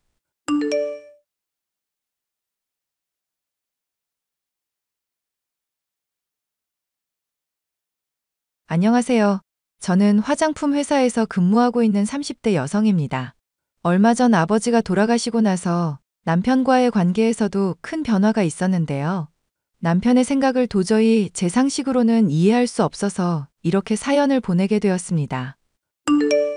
자기야, 장모님이랑 장인어른 사시는 집 몇 평이야? 짱 넓고 좋더라. 글쎄, 나는 잘 모르겠는데 50평은 넘는 것 같고 64평 정도였나? 두 분은 무슨 복이 있으셔서 서울에 그렇게 큰 아파트를 갖고 계실까? 그런 아파트가 있으면 밥 안 먹어도 배부르겠지? 나 같은 거지 새끼는 절대 느껴볼 수 없는 그런 기분일 거야. 갑자기 자기 자신을 왜 이렇게 비하해? 우리도 열심히 일하면 우리 아파트 가질 수 있어. 우린 틀렸어. 결혼할 때 부모한테 집 한 채 물려받고 시작해도 부족한 게 인생인데 우리는 전세 얻을 돈도 없어서 죄다 은행 빚이잖아. 우리 부모님은 젊어서 사기당해서 돈도 없고 집도 없고 그런 부모 밑에서 태어난 내 인생 초라하다 진짜. 자기도 나도 아직 젊고 열심히 일하고 있으니까 금방 대출금 갚을 수 있을 거야. 당분간 전세 살다가 괜찮은 매물 나오면 자가로 갈아탈 수도 있고. 자기는 머리가 꽃밭이야? 현실 감각이 없다 못해서 마이너스네. 처음에 전세로 시작한 부부가 어떻게 자가로 갈아탈 수 있어? 집값은 계속 오르고 월급은 안 오를 텐데. 우리 인생은 이제 끝이야. 이렇게 빌빌거리면서 살다가 나중에는 길거리에 나앉게 될걸? 자기는 집 얘기만 나오면 왜 이렇게 극단적이야? 지금 우리 나이에 서울에 자가 보유하고 있는 부부가 얼마나 된다고? 주위를 좀 둘러봐. 우리보다 젊은데 집 가진 부부들 생각보다 많거든. 자기처럼 현실 감각 없는 사람이랑은 얘기하기도 싫어. 저번 주 로또 당첨이 됐었어야 하는데. 도대체 내 차례는 언제 오지? 나는 돈도 없고 운도 지지리도 없네. 그냥 접시물에 코 박고 뒤져버릴란다. 남편은 가난한 집에서 자라 대학 등록금도 스스로 벌어서 낸 사람이었습니다. 저는 그런 점을 항상 칭찬했고 결혼할 때 시댁에서 지원받은 거 한 푼 없었어도 잔소리 한 번 한 적이 없습니다. 그런데 남편은 언제나 자기 인생과 남 인생을 비교하면서 자신을 한없이 가엾게 생각했습니다. 처음에는 위로도 해주고 현실적인 인생 계획을 세워보자고 제안도 해봤지만 남편의 자기 연민은 점점 더 심해지기만 했습니다. 혜선아, 엄마랑 아빠가 아주 중대한 결정을 내렸단다. 너희 아빠 건강을 위해서 제주도에 내려가서 살기로 했단다. 갑자기 제주도에 내려가신다고? 그래, 거기에 엄마 사촌 언니가 살고 있잖니. 지금 남는 집이 한 채 있다고 거기 내려와서 살면 딱 좋겠다고 하더구나. 너도 알겠지만 제주도 생활이 너희 아빠 평생의 소원이었잖니. 젊었을 때는 일하느라 못 이뤘지만 이제는 너희 아빠 소원 들어주고 싶구나. 알겠어요. 걱정은 되지만 엄마 아빠가 그렇게 결정하셨다면 믿고 따라야지 어쩌겠어. 고맙다. 그리고 서울집 말인데. 제주도 내려가서 안 올라오실 생각이면 서울집 파셔야지. 그거 팔아서 엄마 아빠 노후 자금으로 쓰세요. 그거 아까워서 어떻게 파니? 엄마 생각에는 너니가 들어와서 살면 좋을 것 같아. 은행 대출이자만 줄어도 너네 생활 편해질 거 아냐. 나는 엄마 아빠 도움 받고 싶지 않아. 우리끼리 열심히 일해서 충분히 먹고 살 수 있다고. 그래, 네 맘은 알겠어. 그런데 지켜보는 부모 마음이 그렇지가 않아. 차 서방한테는 내가 잘 설명할 테니까 너네가 들어와서 사는 걸로 하렴. 제발 부탁이다. 저는 젊어서부터 부모에게 의지하기 시작하면 자립심을 잃게 될까봐 그게 걱정이었습니다. 그렇지만 남편의 생각은 저와는 완전히 달랐습니다. 차서방, 우리 혜선이한테 들었는지 모르겠다만 우리는 제주도로 내려가서 살기로 했네. 그래서 우리가 갖고 있는 서울집에 자네랑 혜선이가 들어와서 살았으면 좋겠어. 상준 씨 생각은 어때? 나는 솔직히 탐탁치 않거든. 우리 힘으로 충분히 잘 살고 있는데 굳이 우리 부모님 집에 들어갈 필요는 없잖아. 무슨 소리야. 자기는 좀 가만히 있어. 장모님, 사랑합니다. 감사합니다. 언제 이사 들어가면 될까요? 갖고 있는 짐 정리해서 내려가려면 한 달 정도 걸릴 거야. 차서방도 그 정도면 전세집 정리하기에 충분하겠지? 엄마, 저희 때문에 서두르실 필요 없다니까. 한 달까지야 필요 있겠습니까? 당장 내일이라도 집 비워만 주신다면 저희가 얼른 들어가서 잘 살아보겠습니다. 상준 씨, 내일 당장 집 비우라는 게 말이 돼? 혜선이 너는 좀 가만히 있어봐. 차서방 생각이 그렇다면 되는 대로 일찍 정리하고 집 비워주겠네. 어느 정도 살다가 명의 변경도 해줄 생각이야. 그럼 정말 땡큐죠. 그럼 앞으로 그 집은 저희 집이라고 생각하고 살게요. 그래, 너희들 집이라고 생각하고 편하게 지내. 안 그래도 집이 너무 커서 관리가 힘들었는데. 젊은 사람들이 들어가서 살면 우리 같은 늙은이들이 살 때보다야 낫겠지. 엄마, 무슨 말을 그렇게 해. 제 친구 중에 명의 변경이나 증여세 관련으로 빠삭한 애가 있거든요. 바로 연락해서 명의 변경 관련해서 서류 준비하도록 할게요. 장모님, 정말 감사합니다. 남편은 며칠 만에 명의 변경 관련 서류를 준비해 왔습니다. 저는 남편의 행동이 영 찜찜했습니다. 저희가 들어가서 산다고는 해도 여전히 저희 부모님 집인 건데 마치 자기 집이라도 생긴 것 마냥 들떠서 번갯불에 콩 볶아 먹듯이 명의 변경을 진행하려는 모습이 마음에 들지 않았습니다. 나 지금 공원 산책 중. 사람들이 날 쳐다보는 눈빛 자체가 다른 것 같아. 내 얼굴에 자가 보유자라고 써있나 봐. 자가 보유자라니 잠깐 우리 부모님 집에 들어가 사는 것뿐이잖아. 내가 명의 변경 서류 다 줬잖아. 아직도 제출 안 했어?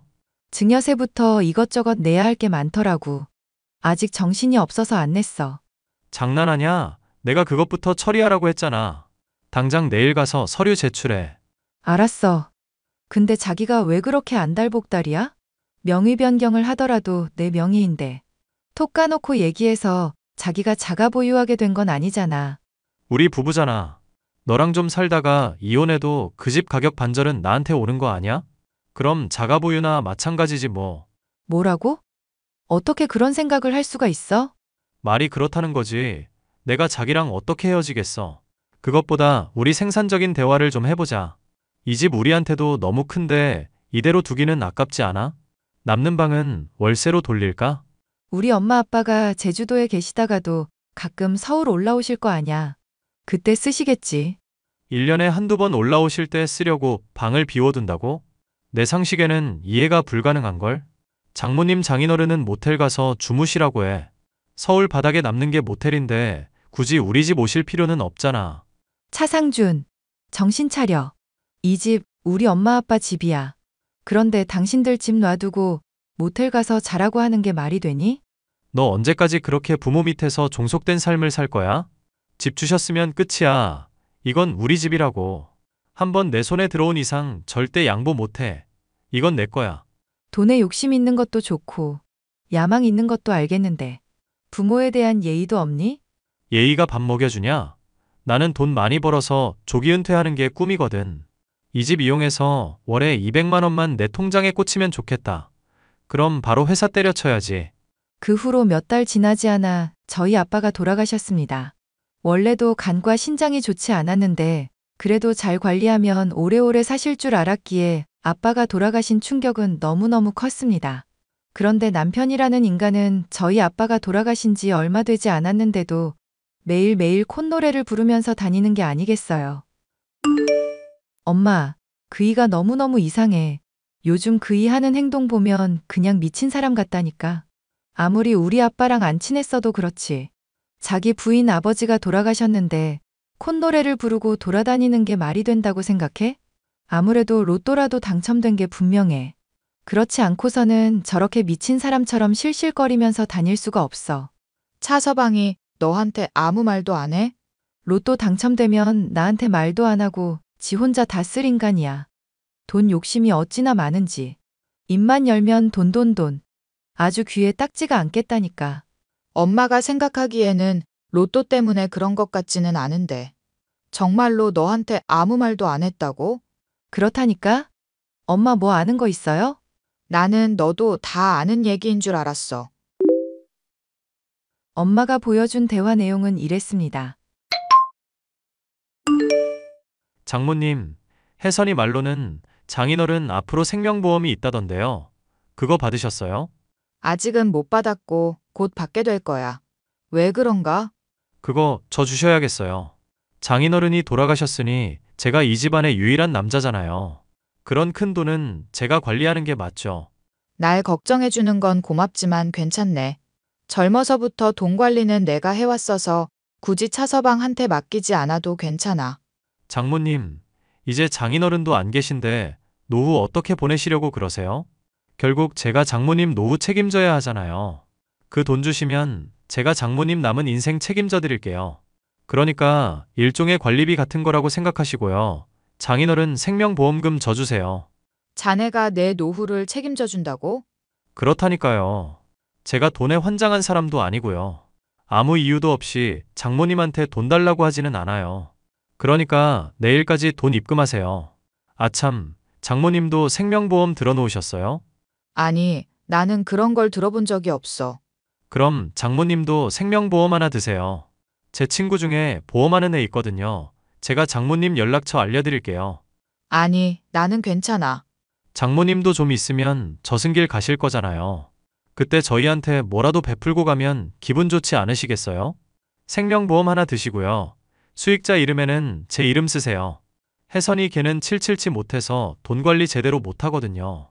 제가 장인어른이랑 장모님 생명보험금 똑소리 나게 관리할 테니까 저 믿고 맡겨주세요.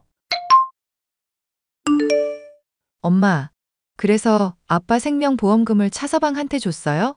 하도 달라고 성화길래 일부만 보냈어. 그럼 아빠 생명보험금을 자기가 받아놓고 나한테 아무 말도 안 했단 말이야? 정말 어이가 없네. 그 인간 머리가 뭐가 들었는지 모르겠어. 돈 말고는 아무것도 안 보이는 것 같아.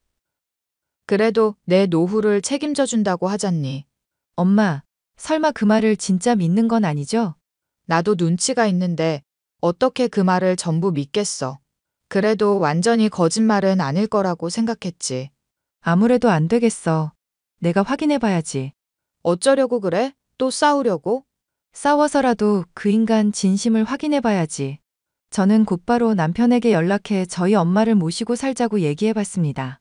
남편의 반응이 궁금해 떠본 것이었죠. 상준 씨, 우리 아빠 돌아가시고 나서 엄마 몸도 많이 안 좋고 우리가 모시면 안 될까?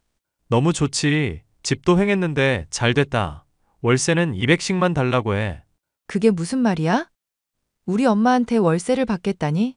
남의 집에 살 거면 월세를 내야지. 이 집 엄연히 우리 집이고 장모님이 사용할 권리 없거든. 염치 없이 꾸역꾸역 들어와서 사시겠다면 내가 넓은 마음으로 허락은 해줄 수 있어. 그렇지만 월세는 내야지. 그건 당연한 거야. 이거 완전 쓰레기 새끼네? 우리 엄마 집에서 당장 나가 이 새끼야. 뭐? 너랑 나랑 이혼이야. 그러니까 이 집에서 당장 나가. 너 나랑 이혼할 거야? 그럼 위자료로 집값 절반은 내놔. 이거 완전 또라이네. 이 집 아직 명의 변경 안 했고 엄마 거거든? 근데 너한테 위자료를 왜 주냐? 우리 엄마가 너한테 그동안 밀린 월세를 받아도 모자를 파네. 너 아직도 명의 변경 안 했어? 그때 분명히 나한테 한다고 했잖아. 너는 손이랑 발이 장식품이냐? 내 말 한마디만 믿고 등기부 등본 확인도 안 해보냐? 다시 한번 얘기하지만 이 집 우리 엄마 집이야. 너는 여기서 살 권리 따위 없으니까 썩 꺼져.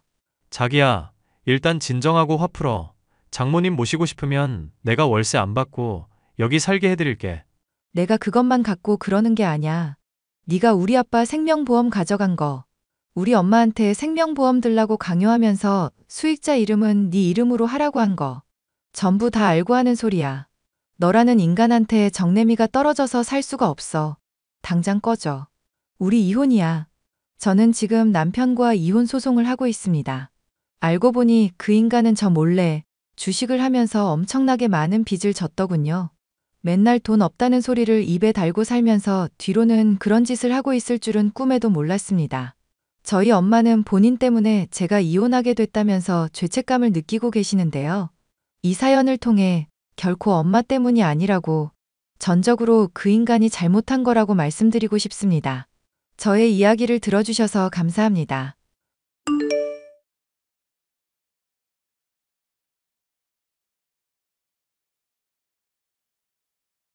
안녕하세요.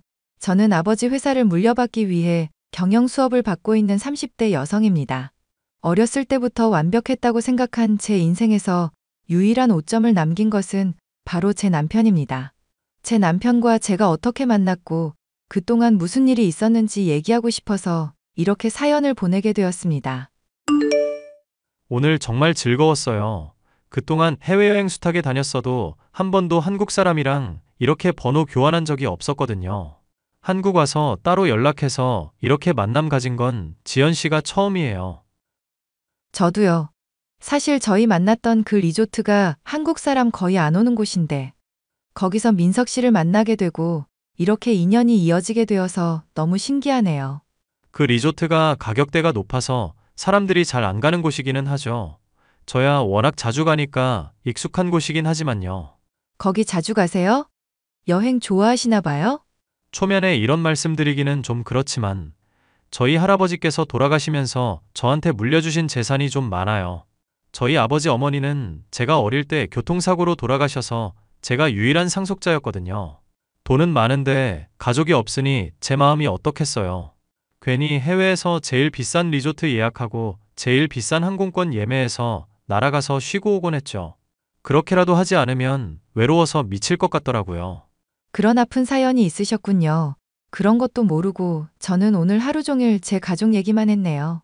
죄송해요. 지연 씨 가족 이야기 듣는 거 정말 재밌었어요. 아버님이 사업을 하시고 지연 씨가 늦둥이 외동딸이라고요. 어렸을 때부터 저를 싫어하는 사람들이 많았어요. 어떻게 보면 집안도 그럭저럭 사는 편인데다가 외동딸이라서 귀여움을 독차지했거든요. 그래서 더 이 악물고 악착같이 살았어요. 공부도 교우 관계도 항상 완벽하게 유지하려고 노력했거든요. 그러다가 가끔씩 번아웃이 오면 이렇게 혼자서 여행을 떠나곤 했어요. 그날도 그렇게 혼자 지내고 있었는데 민석 씨를 만나서 여행이 더 재미있어졌지 뭐예요. 해외에서 우연히 만난 것 치고 저희 참 통하는 게 많은 것 같죠? 지연 씨만 괜찮으시다면 저희 계속 만나보면 어떨까요? 저도 사실 민석 씨 처음 본 순간부터 예사롭지 않은 인연이라고 생각했어요. 지연 씨도 저와 같은 생각이라니 정말 행복하네요. 제가 이번 주말에 근사한 레스토랑 예약해 둘게요. 계산은 전부 제가 하는 거니까 지연 씨는 몸만 오세요.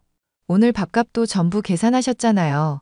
계속 사주시기만 하시면 제가 너무 부담스러워요. 그런 말씀 하시지 말라니까요. 지연 씨도 부족함 없이 잘하셨다니까 저도 솔직하게 얘기할게요. 저 가진 건 돈밖에 없는데 그동안 어디다 써야 할지 몰랐었어요. 제 마음을 훔쳐간 사람이 드디어 나타났고 그런 사람에게 쓰는 돈은 전혀 아깝지 않으니 제발 사양 마시고 편하게 저 만나주세요. 저와 민석 씨는 해외 고급 리조트에서 처음 만났습니다. 조금 속물 같은 생각이지만 젊은 사람이 그런 곳에 올 정도면 저와 재력이나 집안 환경이 비슷할 거라고 생각해서 처음부터 마음을 놓고 만난 건 사실입니다. 민석 씨는 경제 사정은 저와 비슷하지만 부모도 형제도 없이 외롭게 자랐다고 해서 마음이 아팠습니다. 그렇게 저희는 급속도로 가까워졌고 결혼까지 골인했습니다. 자기야, 오늘 내 친구랑 같이 식사 한번 할까? 자기가 다닌다는 그 공기업 말야. 사실 내 친구 아빠가 거기 사장이거든. 아무래도 어렵겠어. 사실은 나 결혼하기 직전에 거기 그만뒀거든. 직장을 그만두다니? 사실 자기한테 그동안 말하지 못하고 숨겨왔던 비밀이 있어. 나 사실 뇌에 커다란 종양이 있어. 그래서 더 이상 직장 생활하기가 어려워서 잠시 쉬어가기로 결정했거든. 뇌종양이라니? 그게 사실이야? 자기 없이 나 어떻게 살라고. 그런 엄청난 병을 나한테 숨길 수가 있어. 정말 미안해. 근데 약 먹고 잘 관리하면 괜찮아. 자기가 걱정할까봐 그동안 말하지 못했던 것뿐이야. 미안해. 안 되겠어. 우리 아빠가 아는 의사분이 계시거든. 거기서 다시 한번 검사 받아보자. 절대 싫어. 병원 가서 검사 한번 받으면 온몸의 기운이 다 빠진단 말이야. 다시는 병원에 가고 싶지 않아. 그게 무슨 아이 같은 소리야? 자기 이제 싱글도 아니고 가정이 있는 사람이야. 자기 건강에 대해서는 나도 확실하게 알아둘 필요가 있어. 병원 예약 잡을 테니 같이 가자. 싫다니까. 병원 갈 바에는 죽어버릴 거야. 내가 병원 옥상에서 뛰어내려서 죽는 꼴 보고 싶으면 예약 잡아보던가. 자기, 왜 그래? 이런 사람 아니었잖아. 세상 스윗하고 부드럽고 다정하던 사람이 갑자기 왜 이렇게 변한 거야? 네가 말귀를 못 알아듣고 자꾸 쓸데없는 소리를 하니까 그렇지. 병원 안 가. 알았어, 알았어. 병원은 일단 더 이상 가자고 얘기 안 할게. 그런데 우리 결혼하기 전에 직장을 그만뒀다는 게 사실이야? 그럼 여태까지 출근한다고 나가서 어디를 갔던 건데? 그냥 뭐 산책도 하고 꽃향기도 맡고 그랬지. 자기한테 미리 말하지 못해서 내 마음도 아팠어. 그러니까 더 이상 내 직장 얘기는 언급하지 말자. 나 정말 힘들었어. 알았어, 미안. 그런데 우리 결혼식 때 온 화환이랑 직장 동료들은 그럼 어떻게 된 거야? 결혼식 직전에 그만둔 거라 다들 와준 거지. 지금 내가 아프다는데 그런 게 중요해? 그런 게 아니라 갑자기 생각이 나서 물어본 거지. 자기랑 이런 얘기하면 나 머리 아파. 나 쉴 거니까 연락하지 말아줘. 결혼하기 전에 민석 씨와 결혼 후에 민석 씨는 완전히 다른 사람 같았습니다. 결혼 후에는 회사도 안 나가고 건강이 좋지 않다는 핑계로 완전히 집에서 노는 백수가 된 남편을 바라보며 저는 속이 타들어가는 기분이었습니다. 자기야, 오늘 분리수거 하는 날인 거 알지? 자기가 집에 있으니까 분리수거 좀 처리해줘. 싫어. 당신이 집에 와서 해. 내가 큰 부탁하는 거 아니잖아. 집에 있으면서 분리수거 정도도 못 해줘? 내가 집에서 노는 줄 알아? 건강관리하고 명상하고 요가하느라 1분 1초도 남는 시간이 없어. 분리수거 같은 쓸데없는 일은 한가한 당신이나 해. 그동안 참고 참았는데 내가 진짜 한마디만 할게. 당신 방이랑 당신이 지나간 자리들 돼지우리보다 더 더러워. 집에 있을 거면 인간적으로 청소는 해야 하는 거 아냐? 맞아. 내가 생각해도 우리 집이 더럽기는 해. 그래서 내일부터 가정부 오라고 불렀어. 내가 가정부 부르는 거 싫다고 했잖아. 내 집에 모르는 사람이 들어오는 거 불편하단 말이야. 그럼 자기 없는 시간에만 오라고 할게. 나는 한 번도 내 손으로 청소 같은 거 해본 적이 없어서 가정부 꼭 불러야겠거든. 저도 남편이 왕자님처럼 곱게 자란 걸 알고 있었습니다. 그런데 자기 방 청소 하나를 제대로 못해서 가정부까지 부른다는 게 정말 탐탁치 않았습니다. 그래서 저는 제가 중요한 물건들을 보관하는 안방 내부를 볼 수 있는 CCTV를 설치했습니다. 남편한테 말하면 또 무슨 반응을 보일지 몰라서 일단은 아무 말도 하지 않았습니다. 어차피 남편은 안방에서는 잠만 자고 본인의 서재에서 대부분의 시간을 보내기 때문에 굳이 남편한테 말할 필요는 없다고 생각했습니다. 여보, 가정부로 오는 소연 씨 말야. 일 제대로 하는 건 맞아? 도대체 집이 깨끗하지도 않고 오히려 예전보다 더 지저분해진 느낌이야. 무슨 소리야. 아침에 와서 저녁까지 쉬지도 못하고 하루 종일 우리 집을 쓸고 닦고 하는데 당신이 너무 예민한 거 아니야? 일 잘하는 가정부한테 꼬투리 잡는 거, 그것도 갑질의 일종이야. 창틀에 먼지가 가득하고 욕조에는 여전히 물때가 끼어 있잖아. 돈을 주고 사람을 불렀으면 이 정도 청소는 해주는 게 맞는 건데. 아무리 생각해도 소연 씨는 일을 잘 못하는 것 같아. 다른 사람으로 바꿔야겠어. 절대 안 돼.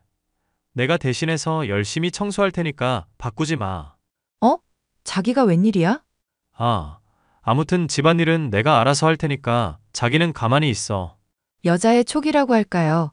저는 순간적으로 이상한 생각이 들어서 안방 CCTV 녹화 화면을 돌려봤습니다. 그동안 너무 바빠서 설치만 해놓고 제대로 본 적이 없었거든요. 거기에는 엄청난 것들이 찍혀 있었습니다. 남편과 가정부는 신혼집 안방 침대에서 차마 입에 담을 수 없는 행동을 하고 있더군요.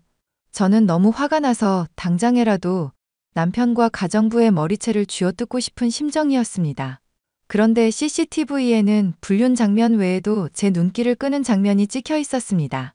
남편이 제 화장대 서랍을 뒤지는 모습이었죠. 저는 남편의 뒷조사를 시작했고 그의 비밀을 전부 알게 되었습니다. 소연 씨, 어제 보니까 아주 짧은 바지를 입고 오셨던데 아무리 더워도 그렇지 가정부 일하면서 핫팬츠 입는 건 좀 아니지 않아요? 사모님이 뭔데 제 옷차림까지 지적질이세요? 그거 갑질인 거 알아요? 갑질이라고 말한다면 어쩔 수 없네요. 그런데 남자 혼자 있는 집에 청소하러 오면서 그런 옷차림을 하고 오면 누구라도 오해하지 않겠어요? 둘이 그렇고 그런 관계가 아닌 이상 상식적으로 이해가 안 가는 옷차림이어서 말해요. 이제야 좀 머리가 돌아가세요? 나 당신 남편이랑 사랑하는 사이야. 핫팬츠도 네 남편이 좋아해서 입은 거예요. 이러고 엉덩이 살랑거렸더니 자기 전 재산 나한테 상속해준다고 하더라? 이제 네가 나한테 갑질할 수 있는 시간도 얼마 남지 않았어. 그 집 사모님은 내가 될 테니까. 지랄도 이 정도면 정성이네. 야, 내 집에서 개백수 새끼 데리고 같이 꺼져. 뭐? 꺼지는 건 내가 아니라 너야. 그 집이랑 니네 부부 재산 전부 우리 민석 씨 거잖아. 애잔해서 말도 안 나오네. 저기요. 그 집도 내 거고요. 김민석 그 인간 가진 거 한 푼도 없거든요. 너야말로 헛소리 하지 마. 우리 민석 씨는 벤처 사업체 운영하는 천재적인 IT 개발자거든. 너한테는 그렇게 말했니? 나한테는 할아버지한테 물려받은 재산으로 놀고 먹는 한량이라고 했는데? 김민석 그 인간 허언증이야. 입만 열면 뻥이라고. 너한테는 지가 뇌종양이라는 헛소리는 안 했나 보네? 그건 모르는 소리고 부인이 불임이라 곧 이혼할 거라면서. 자기 아이만 낳아준다면 나한테 강남에 있는 빌딩 한 채 준다고 했단 말이야. 나 불임 판정 받은 적 없고 그 인간 강남에 빌딩 없거든. 빌딩은커녕 그동안 내 앞에서 부자인 척 하느라 사용한 사채빚만 수억 원이야. 나 그 새끼랑 이혼할 건데 너 같은 멍청한 애가 불륜이라는 건덕지까지 만들어줘서 참 고맙네. 이혼 소송이랑 상간녀 소송 둘 다 걸어버릴 거니까 법정에서 보자고. 내 앞에서 불쌍한 척해도 소용없어. 내 입장에서는 김민석이나 너나 다 똑같은 가해자거든. 아무것도 모르고 속아서 결혼한 내가 불쌍하지. 유부남 꼬셔서 팔자 고쳐보려고 핫팬츠 입고 엉덩이 흔든 너는 하나도 안 불쌍해. 그니까 내 앞에서 피해자인 척 하지 말고 꺼져. 저는 변호사를 선임해 남편에 대한 이혼 소송을 진행했습니다. 알고 보니 그가 한 말은 전부 거짓이었습니다.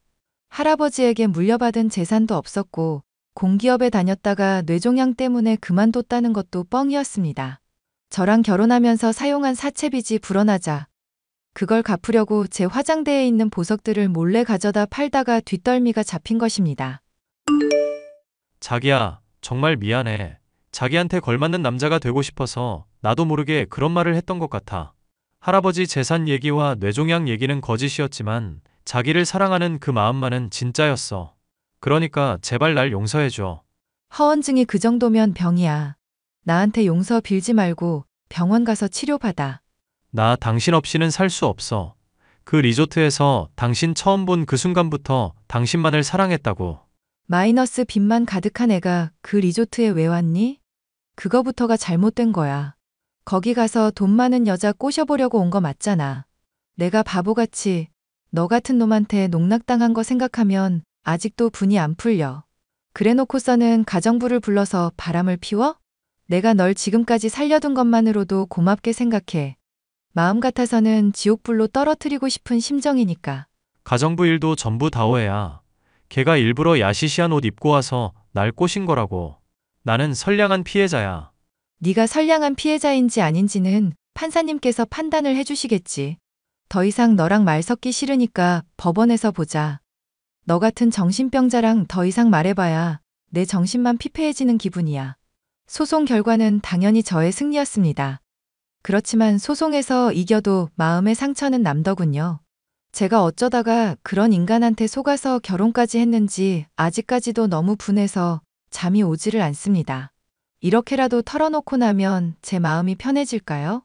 이 사연을 들으시는 분들께서는 부디 허언증에 걸린 인간과 만나는 일이 없기를 바라며 제 사연을 마치겠습니다.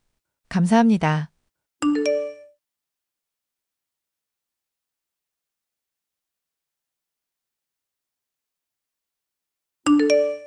안녕하세요. 저는 스페셜 레터링 케이크 전문점을 운영하고 있는 30대 여성입니다. 여자 혼자 가게를 운영한다고 하면 진상 손님들 때문에 골머리를 썩지는 않을까 걱정해 주시는 분들이 많은데요. 저는 이미 제 인생 최고의 진상을 겪어봤기에 어떤 이상한 사람을 만나도 절대 놀라지 않는 경지에 이르게 되었답니다. 저의 멘탈을 돌보다 단단하게 만들어준 그 인간들, 전 남편과 전시모에 대한 이야기를 들려드리고 싶어서 이렇게 사연을 보내게 되었습니다. 우리 엄마한테 다달이 용돈 드리기로 했어. 불만 없지? 있어도 아무 말 하지 마. 내가 이미 그렇게 결정했으니까.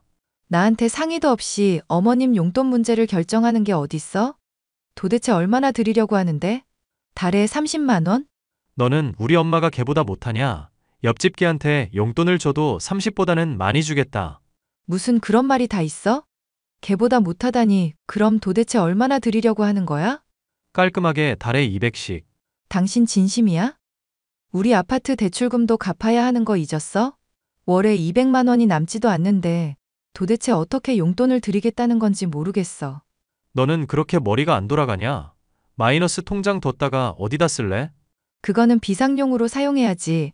어머님 용돈 드리겠다고 마이너스 통장 쓰는 거 도저히 이해가 안 돼. 네 머리로 도대체 뭐가 이해가 되겠니? 아무튼 결정한 거니까 그렇게 알고 따르도록 해. 내가 진짜 치사해서 이 말은 안 하려고 했는데 당신 우리 부모님한테 명절에 10만 원 드리는 것도 아까워하면서 어떻게 어머님한테는 그렇게 관대할 수가 있어? 얘가 진짜 험한 말 나오게 하네. 야, 친정이랑 시댁이랑 같냐? 그리고 니네 집에서는 용돈 필요 없다고 먼저 말씀하셨잖아. 우리 엄마는 용돈 받고 싶다고 했거든. 니네 집에서 먼저 거절한 걸 왜 나한테 따지고 난리야. 저는 더 이상 할 말이 없었습니다. 저희 부모님은 저희 부부가 잘 살기를 바라는 마음에서 준다는 용돈도 다 거절하고 저희가 찾아갈 때마다 외식값도 다 내주시고 음식도 한 보따리 싸주시고는 했습니다. 그런데 시어머니는 저희한테서 한 푼이라도 더 받아내지 못해 안달이 나신 분이었습니다. 제가 보기에 절대 경제적으로 어렵지 않으신데도 용돈을 200만 원이나 요구한다는 건 상식적으로 이해가 가지 않았고, 그걸 곧이곧대로 따르고 있는 남편의 행동도 어이가 없었습니다. 아가, 고맙다. 그 집은 잘 쓸게. 네? 그 집이라니요? 니네가 작은 집으로 이사 가고 니네가 사는 그 집 놔준다며. 아유 참. 내가 며느리 복이 많아서 이런 호사를 누리는구나. 네 마음 고맙게 받으마. 저희가 이사를 간다고요? 우리 진호한테 다 들었어. 너희가 나를 생각해주는 마음이 이 정도인 줄은 몰랐구나. 하여튼 고맙다. 정말 무슨 말씀하시는지 모르겠어요. 저 빼고 진호 씨랑 어머니랑 두 분이서 무슨 얘기를 나누셨는지 모르겠지만 저는 동의한 적 없으니 그런 줄 아세요. 어머님한테서 이해할 수 없는 말을 들은 저는 바로 남편에게 연락해 어떻게 된 일인지 물었습니다. 돌아오는 대답은 황당하더군요. 어머님 말로는 우리가 작은 집으로 이사 가고 어머님이 이 집으로 이사를 오신다는데 이게 도대체 무슨 소리야? 우리 엄마 다니시는 병원이 이 근처잖아. 매일 왔다 갔다 거리다가 사고라도 날까봐 마음이 조마조마해서 살 수가 없어. 그래서 이 집 들어와서 사시라고 했지. 우리는 작은 평수로 이사 가면 되고. 나한테 말도 없이 그런 걸 결정하는 게 말이 돼? 지금 말하고 있잖아. 먼저 말 하나 뒤에 말 하나 결과는 똑같은데 뭐가 문제야? 당신 정말 사람 미치게 할래? 우리 집 문제를 나한테 상의도 안 하고 결정해서는 안 되는 거잖아. 야, 말은 똑바로 하자. 우리 집이 아니라 내 집이잖아. 우리 결혼할 때 내가 이 집 산 거 잊었어? 당신이야말로 말 좀 똑바로 하시지. 영혼까지 끌어모아서 대출 받아서 산 거잖아. 대출금은 나도 갚고 있고. 그럼 당신 집이라고 함부로 말하면 안 되는 거 아냐? 이 집에 들어간 내 돈도 결코 적지 않다고. 그래도 명의는 내 거거든. 그럼 내 집이지 뭐. 억울하면 네 이름으로 사지 그랬냐? 뭐라고? 그래서 기어이 이 말도 안 되는 이사를 진행시키겠다는 거야? 내가 분명히 말했지. 내가 한번 결정한 건 절대 안 바꾼다고. 그러니까 자꾸 입 아프게 쓸데없는 소리 하지 말고 이사 준비나 해. 이사 갈 집은 내가 알아봐서 계약할게. 내가 이렇게 다 해주니까 고맙지? 제발 너도 정신 차리고 남편 고생하는 거 칭찬 좀 해줘라, 응? 이런 짓을 벌여놓고도 칭찬을 바라는 게 제정신이냐? 너 정말 어디 모자란 거 아냐? 너 그게 지금 고생하는 남편한테 할 소리야? 이게 오냐오냐 하니까 끝도 없이 기어오르네. 저희의 감정의 골은 더 이상 봉합될 수 없는 지점에 이르렀습니다. 뻔뻔한 시어머니, 제멋대로의 몰상식한 남편. 저는 그 두 사람한테 몇 년 동안 시달리다가 결국 참지 못하고 이혼을 결정하게 되었습니다. 이혼 후에 저는 회사를 그만두고 칩거하다가 뭐라도 해봐야겠다는 생각이 들어 베이커리 관련된 수업을 들었습니다. 제가 그쪽 분야에 소질이 있다는 걸 안 부모님의 지원으로 수도권 근교에 작은 레터링 케이크샵을 차렸습니다. 민정아, 가게는 잘 돼가니? 네, 저 엄청 바빠요. 한번 주문했던 고객이 또 재주문하는 경우가 많아요. 제가 만든 게 너무 예쁘대요. 정말 다행이구나. 우리 딸이 이렇게 소질이 있는 줄은 미처 몰랐네. 다음 달부터는 월세 제가 낼게요. 더 이상 가게 월세까지 주지 않으셔도 돼요. 여기 가게 주인이 제가 이혼하고 나서 혼자 가게를 운영하는 걸 알았는지 월세를 더 깎아주겠다고 했거든요. 정말 좋은 분이시구나. 가게 계약할 때 보니까 인상도 참 좋던데. 그 후로 몇 번 만나보기는 했니? 본인 직업이 따로 있고 이 건물은 부모님이 물려주신 거래요. 그래도 가끔씩 와서 건물 관리하고 세입자들 고충도 들어주고 그래요. 옆 가게 언니 말로는 사람 진짜 괜찮다고 하더라고요. 엄마가 봤을 때는 말이야. 그 사람 너한테 관심이 있는 것 같아. 널 보면서 계속 싱글벙글 하던걸. 게다가 본인이 나서서 월세까지 깎아주겠다니. 이게 보통 애정이니? 아니에요. 그 사람도 전 부인한테 완전히 질려서 이혼했더라고요. 저도 그 사람도 더 이상 다른 사람 만날 에너지 자체가 없어요. 지금은 돈 버는 일이 제일 중요하다고요. 엄마한테 그렇게 말은 해놨지만 사실 가게 건물주인 성현 씨와 저는 조금 애매한 관계에 놓여 있었습니다. 둘 다 서로를 보자마자 한눈에 반했지만 첫 번째 결혼이 실패로 끝났다는 아픔을 공유하고 있어서 누구도 선뜻 서로에게 다가가지 못하는 상황이었죠. 민정 씨, 내일 가게 휴무일이죠? 시간 괜찮으시면 근교로 드라이브 가실래요? 제가 경치 좋은 곳으로 안내해 드리겠습니다. 어머, 제 가게 휴무일도 기억하고 계세요? 그럼요. 민정 씨 쉬는 날에 제가 힐링시켜 드리려고 얼마나 많은 준비를 했는데요. 가게가 잘 되어서 좋기는 하지만 그만큼 힘들어 하시는 게 보이니까 제가 어떻게든 힐링 타임을 드리고 싶었어요. 말씀만으로도 감사해요. 그치만 저랑 단둘이 시간 보내는 게 혹시 불편하신가요? 그렇다면 언제든 편하게 거절해 주세요. 저는 민정 씨가 편하고 행복하기를 바래요. 아니에요. 오히려 그 반대예요.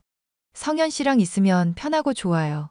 그렇지만 저희 관계가 아무래도 건물 주인과 세입자 관계이기도 하고요. 성현 씨도 그렇지만 저도 이혼한 적이 있으니까요. 다른 사람들이 어떻게 볼지도 걱정이고요.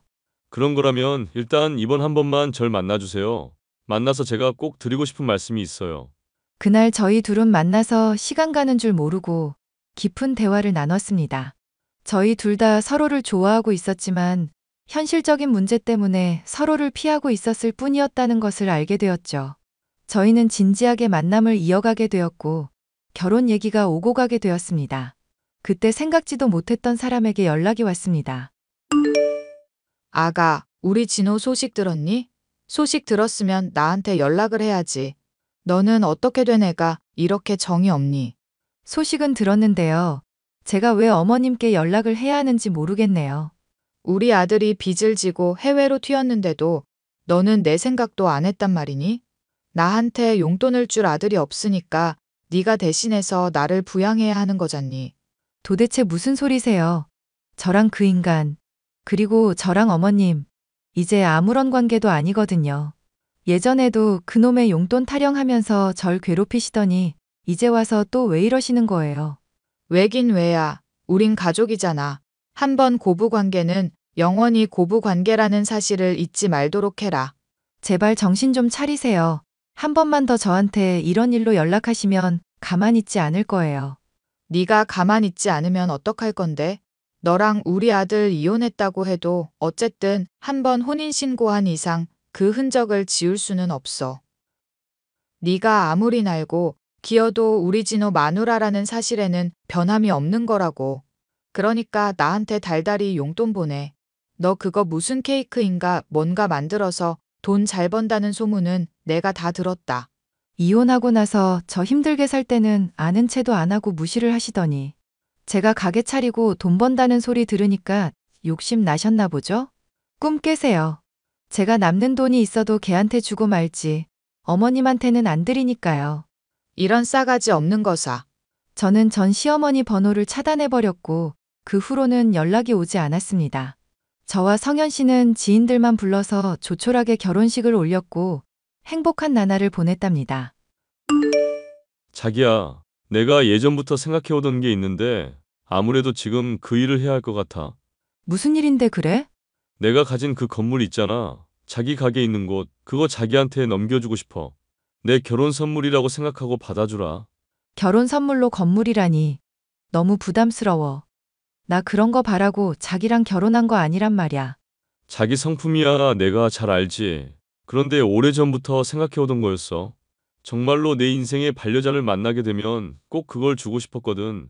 자기는 마침 거기서 가게도 운영하고 있으니까 자기만큼 적임자가 없어. 자기 마음은 고맙지만 정말 너무 갑작스러워. 어렵게 생각하지 마. 지금처럼 가게 운영하면서 건물 관리까지 한다고 생각하면 되는 거니까. 서류 작업은 내가 전부 다 처리할게. 그렇게 저는 생각지도 못하게 건물주가 되었습니다. 남편 잘 만나서 팔자 폈다는 소리를 듣기가 싫어서 저는 제가 남편의 건물을 넘겨받았다는 얘기를 누구에게도 하지 않았습니다. 그런데 도대체 어디서 소문을 들은 건지 기대하지도 않았던 사람에게서 연락이 왔습니다. 며느라, 이번에 건물 샀다며 알들살들 열심히 살더니 정말 축하한다. 누구신데 저를 그렇게 부르세요? 나다, 네 시어머니. 네가 용돈을 안 줘서 그동안 정말 힘들게 살았단다. 하지만 다 지나간 일이니 내가 넓은 마음으로 용서하마. 그 대신 그동안 밀린 용돈은 안 줘도 되니깐 네가 가진 건물 1층은 나한테 다오. 우리는 한 가족인데 그 정도는 해줄 수 있는 거잖니? 이혼한 지 5년이 넘었는데 무슨 소리세요? 당신은 제 시어머니가 아니고 저랑 아무 관계도 없는 사람이잖아요. 너 내가 한 말을 잊었니? 한 번 가족은 영원한 가족이야. 우리 아들은 이제 나를 버렸는지 연락조차 없구나. 이 하늘 아래 가족은 너랑 나밖에 없는 거라고. 아닌데요? 저는 새로운 가족이 생겼거든요. 뭐? 저 이미 재혼했어요. 제가 가진 그 건물이요. 제가 산 게 아니라 남편이 넘겨준 거예요. 저한테서 있는 돈 없는 돈 전부 뽑아가려고 혈안이었던 이진호 그 인간하고는 차원이 다른 사람이죠. 너 감히 나한테 말도 없이 재혼을 해? 그 결혼 인정 못해. 너는 영원히 내 가족이야. 웃기고 있네. 당신, 내가 건물 가진 거 어떻게 알았어? 설마 내 미행했어? 내가 한가하게 네 미행을 할 사람처럼 보이냐? 얼마 전부터 이상한 차 한 대가 날 따라다닌다고 느꼈거든. 그런데 그게 설마 당신일 줄이야. 아들이 빚지고 해외로 도망가고 당신 가진 돈도 떨어지니까 어떻게든 나한테서 뜯어가려고 생각한 거야?